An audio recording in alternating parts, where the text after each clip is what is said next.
எத்தனையோ உண்டு.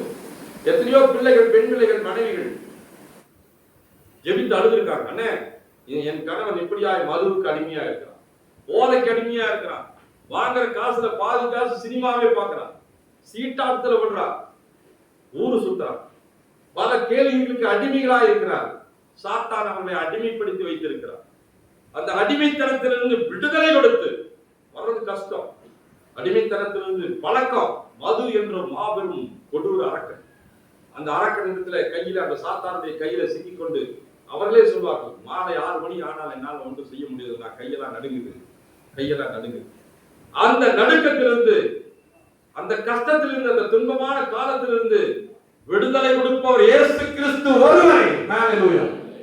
அவர் ஒருவர் மட்டும் நான் கொடுக்கணும். வேற ஒருவனாலையும், எந்த மருத்துவனாலையும் கொடுக்க முடியாது.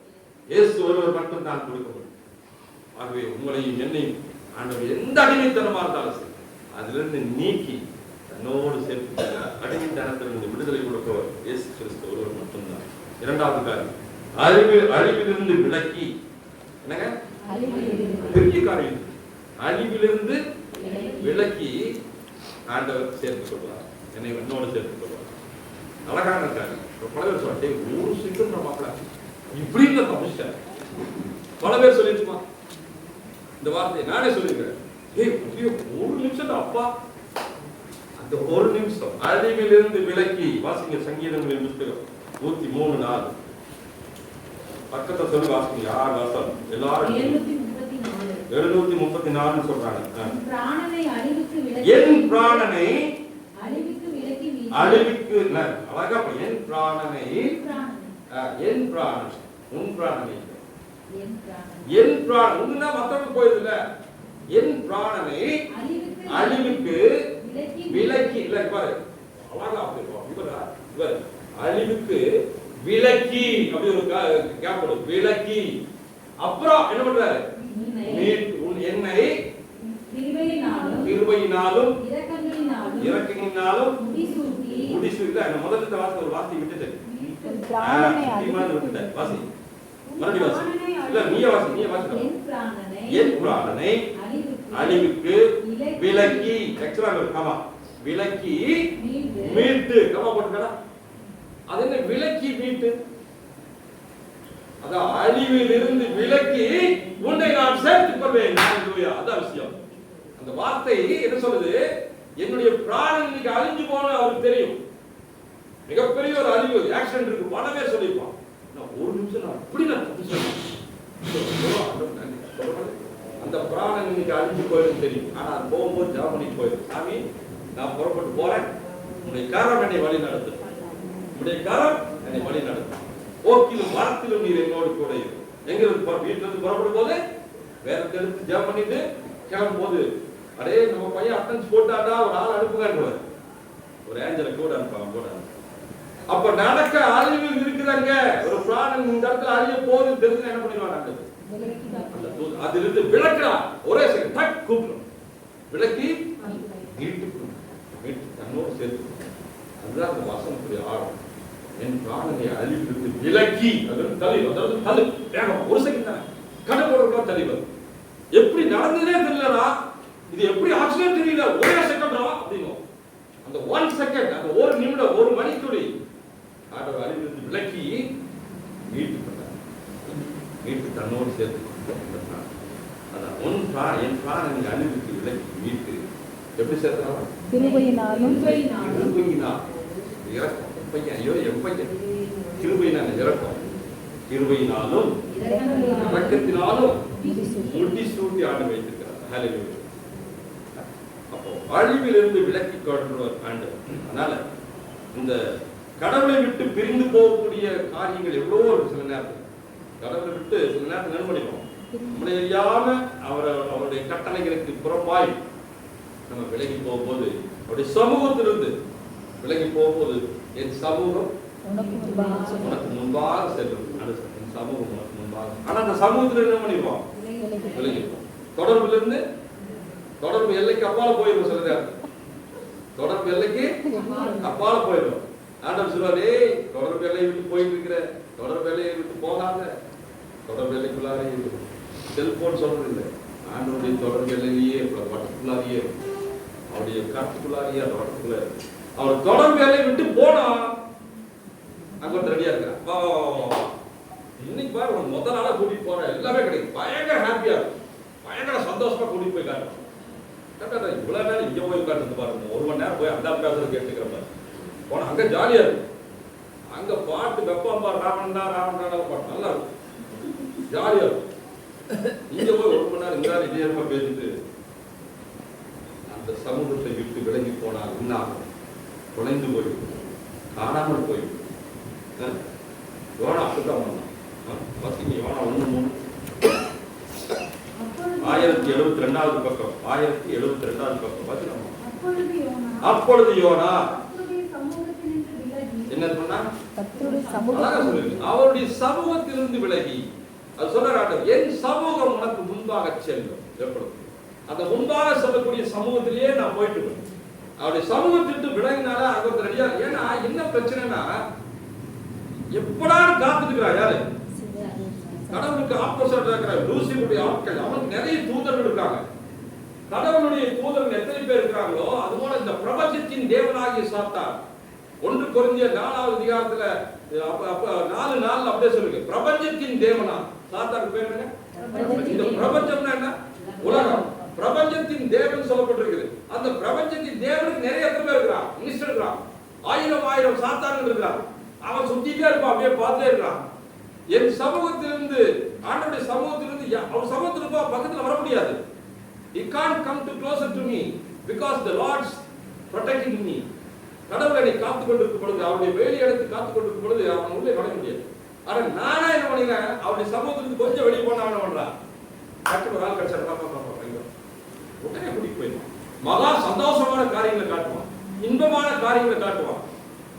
அதுதான் வாழ்க்கையை நம்மளை நினைக்க வைப்பான். ஆனா அதெல்லாம் உண்மையான வாழ்க்கை. யோனா என்ன பண்றா? என் சமூகத்திலிருந்து விலகி வாசிங்க, விலகி கர்த்தருடைய சமூகத்திலிருந்து விலகி தர்ஷீசுக்கு ஓடி போகும். இங்க போன்னு சொன்னா வேற எங்கேயோ போயிடும்.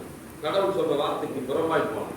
போனது மட்டுமல்ல அவன் சாட்சி சொன்னான், நான் அவன் சமூகத்திலிருந்து வெளியே வந்துங்க, போர் அடிக்கிறீங்க அப்படின்னு போய் 1:10 அவர் கர்த்தருடைய சமூகத்தினின்று விலகி ஓடி போகிறவன் என்று தங்களுக்கு அறிவித்தனால் அவனே சொல்றான், நானே எனக்கு தெரியுங்க அவர் சமூகத்திலிருந்து நான் விலகி வந்துட்டேன். இந்த அடியெல்லாம் எனக்கு தேவைங்க, இந்த அடியெல்லாம் எனக்கு தேவை. அடி சாப்பிட்டு கடல்ல போய் உள்ள ஒழுங்கு போக என்ன பண்றான்? மீன் முழுங்கி மீன் வாய்ப்புல இருக்க முடியுமா? மீன் வாய்ப்புல உட்காந்து எப்படி நாத்தம் பேசிடுமானே இருக்கும். அங்க பாசியும் துரும்பும் கண்ட கழுசடைகளும் அந்த வாய்ப்புகளா இருக்கும். 3 நாள் மூச்சுட முடியாம பிராணம் இல்லாம அலறி போய் எப்படி இருந்திருப்பான்? சாப்பிட முடிஞ்சிருப்பான், சாப்பிட்டுருப்பானா? 3 நாள் தூங்கி இருப்பானா? அந்த மீன் வயிற்றுக்குள்ளார எவ்வளவு கஷ்டப்பட்டிருப்பான். துன்பத்தை அனுபவிக்க வைத்தார். அந்த பாரு அது என்னன்னு பாரு, நீ பாரு, என்னை விட்டு வருவீங்க, அது பாரு எப்படி இருப்பாரு. வயிற்றுக்குள்ளார விட்டாரு. அது கொஞ்சம் அவனுக்கு என்ன பண்ணாரு பாரு. ஆண்டவரே சொல்லியிருக்கிறோம், அவனுக்கு எனக்கு பயப்படும் பயம், எனக்கு பயப்படும்படியான பயத்தை அவனுக்கு காட்டினேன் இருக்காரு. ரொம்ப பிடிச்ச வசனம். நான் சில நேரத்தில் அதை சொல்லியே ஜெபம் பண்ணேன். சாமி இவன் சொன்னா கேட்க மாட்டாங்கடா, நான் சொல்றது சில பேருக்கு ஜெபிக்கு போல சொல்லுவேன். இவன் பயந்துக்க மாட்டாங்கடா சாமி கடவுள், நீ சொல்லியிருக்கீங்க அவனுக்கு பயப்படும்படியான பயத்தை அவனுக்கு கொடுங்க. கொடுத்துட்டாருன்னா தாங்க மாட்டான். அதனால அவன் வயிற்றுக்குள்ளார போகும்போது எத்தனை வேதனைகளை அனுபவிச்சிருப்பான். 1:17 யோவான் 1:17 யோனாவை விழுங்கும்படி ஒரு பெரிய மீனை கர்த்தர் ஆயத்தப்படுத்தி என்ன பண்ணிருந்தாரு? இல்ல கர்த்தர் ஆயத்தப்படுத்தி இருந்தார். It's a past tense. யோனா என் சமூகத்தை விட்டு விலகுவா. இவன் விலகும் பொழுது இவனுக்கு இந்த துன்பத்தை கொடுக்க வேண்டும் என்று என்ன பண்ணியிருந்தார் ஆண்டவர்? ஏற்கனவே ரெடி பண்ணி வச்சிருக்கிறார். அவர் நம்மளோட வாஸ்ட் பிளான் இல்ல, is a planning of master, planning of designing master of all my God. ஒரு மீன் ரெடியா வச்சிருக்கிறார். நீ விலகி போனாலும் என்ன பண்றாரு? உன்னை அவரே ரெடி பண்ணிடுவார். வேற ஒருத்தர் கொடுக்காம பாரு, நீ விலகி போனாலும் இவ்வளவு கஷ்டம் இருக்குடா அப்படின்னு மீனை ஆயத்தப்படுத்தி வைத்திருந்தார். மீனை ஆயத்தப்படுத்தினார் இல்ல, படுத்தி வைத்திருந்தார். past tense. already he has planned. when யோனா என் சமூகத்தை விட்டு விலகினான்னா அவனுக்கு எவ்வளவு கஷ்டம் இருக்குன்னு காட்டணும். அந்த மீன் வயிற்றுக்குள்ளார போனா அவன் பட்ட பாடு பயங்கரமான பாடு. ஒண்ணு ரெண்டு சாரி ரெண்டு அந்த நெருக்கம், மூச்சு பரவலை பிடிக்கிற மூச்சு, நிக்கிற நெருக்கம், சாப்பிட முடியாது, தூங்க முடியாது, படுக்க முடியாது. மீன் நீந்தும் போது இவங்க ஆடிட்டு எப்படி இருப்பா, சேர் போட்டு அப்படி ஜாலியா உட்காந்துருப்பாடா. தலைகளை புரட்டி எடுத்துருக்கு அந்த மீன், வாங்கிட்டு எடுத்து நாத்தம் எடுத்து போயிருப்பா உள்ளுக்குள்ள. ஆமா தானே? 3 நாள் அப்பாற்பட்ட நெருக்கத்தை கொடுக்கும். அப்ப நெருக்கம் வரும்பொழுதுதான் கடவுள் யாருன்னு நமக்கே தெரியும். அப்பதான் ஓடுவோம் நம்ம ஆண்டவர்கிட்ட. ஃப்ரீயா ஜாலியா இருப்பா என்ன பண்ணிடுவான், ஆண்டவர் மறந்துடுவோம். நெருக்கம் வரும்பொழுதுதான் ஆண்டவரை நோக்கி நெருக்கத்திலே உண்மை அழைத்தேன்,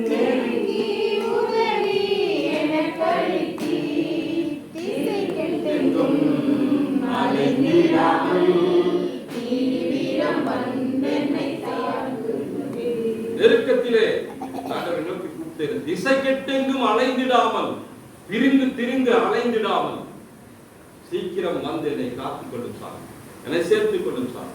நெருக்கத்துல தான் என்ன பண்றான், விண்ணப்பம் பண்றான். அவர் எனக்கு நெருக்கத்திலே என் கர்த்தரை நோக்கி கூப்பிட்டேன், அவர் எனக்கு உத்தரவு அருளினார். நான் பாதாளத்தின் வயிற்றிலிருந்து கூப்பிட்டு. அப்ப மீன் வயிற்றிலிருந்து சொன்னா பாதாளத்து வயிற்று சொல்றாங்க. ஆனா அவன் எதுல இருந்தான், மீன் வயிற்றுல. மீன் வயிறு எப்படி இருந்ததா, பாதாளத்தின் வேதனையை அவன் அடைய வைத்தார். என் சமூகத்தை விட்டு நீ பிரிவாயானால், என் ஆசீர்வாதத்தை விட்டு நீ நகர்வாயானால், என் கட்டளைகளை விட்டு நீ புறம்பாயானால், என் ஆலயத்தை விட்டு நீ வெளியேறுவாயானால் அது பாதாளத்திற்கு சமம். அது பாதாளத்திற்கு சமம். அப்ப ஐயோ அம்மா ஐயோ அம்மான்னு அவன் கூப்பிட்டான். அவன் கூப்பிடும் பொழுது ஆண்டவர் என்ன பண்ணிடுறாரு, போ அப்படின்னு விடுறது இல்ல. பிரிந்து சமூகத்தை விட்டு பிரிந்து போனவனையும் என்ன செய்கிறார் ஆண்டவர், மீண்டும் சேர்த்துக் கொள்வது அவருடைய. யோனாவை மீண்டும் அவர் சேர்த்துக் கொண்டார். யோனாவை மீண்டும் சேர்த்துக் கொண்டார். நெருக்கம் கூக்குரல் எல்லாத்தையும் சேர்த்து. 4வது வசனம் 2 நாள் நான் உமது கண்களுக்கு எதிரே இராதபடிக்கு தள்ளப்பட்டேன், ஆகிலும் இன்னமும் உம்முடைய பரிசுத்த ஆலயத்தை நோக்குவேன் என்றேன். தள்ளப்பட்டேன், பிரிந்து போனேன். ஆனால் என்ன பண்றோம், ஆண்டவரே கஷ்டப்படும்போது என்ன பண்ணுவோம், இந்த ஆலயத்தை நோக்கி ஆண்டவரே ஆலயத்தை அவரை நோக்கி ஆண்டவரே கூப்பிடுறோம். ஆனால் அவர் என்ன பண்றது இல்ல, விடுறது இல்லையா. 5 தண்ணீர்கள் பிராண பரியந்தம் என்னை நெருக்கினது, ஆடி என்னை சூழ்ந்தது, உள்ளுக்குற பாசி போட்டு சுத்தி கருத்தை நெருக்கி பிராணம் போற மாதிரி அந்த வேதனையை காட்டி வராண்டு. என் சமூகத்துல அப்படியே உள்ளங்கையில வச்சு அப்படியே அழகா ராஜா ராஜா என் பையன் அப்படியே கூட்டி போனான். ஆனா போயா அப்படின்னு சொல்லி எடுத்து எங்க போனா இவ்வளவு பிரச்சனை இருக்கு. பிராணன் அழகா சொல்றான் இல்லையா, பிராண பரியந்தம், பிராண பரியந்தம் என்னை நெருக்கினது, ஆடி என்னை சூழ்ந்தது, கடற்பாசி என் தலையை சுற்றி கொண்டது. எப்போ இதெல்லாம் எப்போ, அவர் சமூகத்தை விட்டு நான் விலகும் பொழுது. ஞாபகம், அவர் அப்படியே தாயை விட தகப்பனை விட நம்மை பார்த்து கொண்டிருக்கும் போது அதை விட்டு போட்டு விலகும் பொழுது இந்த பிரச்சனைகள் எல்லாம் வரும். அப்ப என்ன பண்ணணும், ஐயோ நான் என்ன பண்றது அப்படின்னு நினைக்கும் போது ஆண்டவர் நம்ம கைவிடுறது. 7வது வருஷம் என் ஆத்துமா என்னை தொய்ந்து போகையில் நம்மளும் அப்படித்தானே. பிரச்சனை வரும்போதுதான், நொந்து நூலாய் போகும்போதுதான் மன்னிச்சுக்கு சாமி இனி செய்யவே மாட்டார். ஒரு தடவை காப்பாத்திரு, ஒரே ஒரு தடவை அவன் வந்து கூப்பிட்டா போயிட்டேன், ஒரு தடவை ப்ளீஸ் சாமி எப்படியாவது ஒரு தடவை வந்து காப்பாத்திருக்கேன், காலையில நான் கரெக்டா இருப்பேன், காலை 5 மணிக்கு எதிர்ப்பேன், வேலை மாச்சுப்பேன், எல்லாம் பண்ணுவேன்னு சொல்லிடுவோம், விண்ணப்பம் பண்ணிடுவோம். 3வது நாள் மாப்பிள இந்த வந்துட்டு மாப்பிள 3வது நாள் ஆனாலும் ஆண்டவர் கைவிடுவது, ஆண்டவர் கைவிடு. அப்பொழுது என் விண்ணப்பம் வந்து பரிசுத்த ஆலயத்திலே வந்து சேர்ந்தது. சாமி நான் தெரியாம பண்ணிட்டேன், என்னை மன்னிச்சிடுங்க அப்படின்னு கேட்கும் பொழுது அந்த விண்ணப்பம் அவரிடத்தில் போய் சேரும் பொழுது ஆண்டவர் நம்மை என்ன பண்ணுவாரு. 19வது வருஷம் 9வது வருஷம் 3:9 நானோ எனில் துதியின் சத்தத்தோடே பலியிடுவேன், நான் பண்ணின பொருத்தனையை செலுத்துவேன், ரட்சிப்பு கர்த்தருடையது என்றான். அழிவுக்கு தப்பி விட்டு ஆண்டவர் வந்து அழிவிலிருந்து தப்பி வைக்கிறவர் ஒருவர் தான். 2:6 வாசிப்போம். பர்வதங்கள் அதிகாரங்கள் பர்வதங்களின் அடிவாரங்கள் பரியந்தமும் இறங்கினேன். பூமியின் தாழ்பால்கள் என்னென்றைக்கும் என்னை அடைக்கிறதா இருக்கிறது. ஆனாலோ அங்க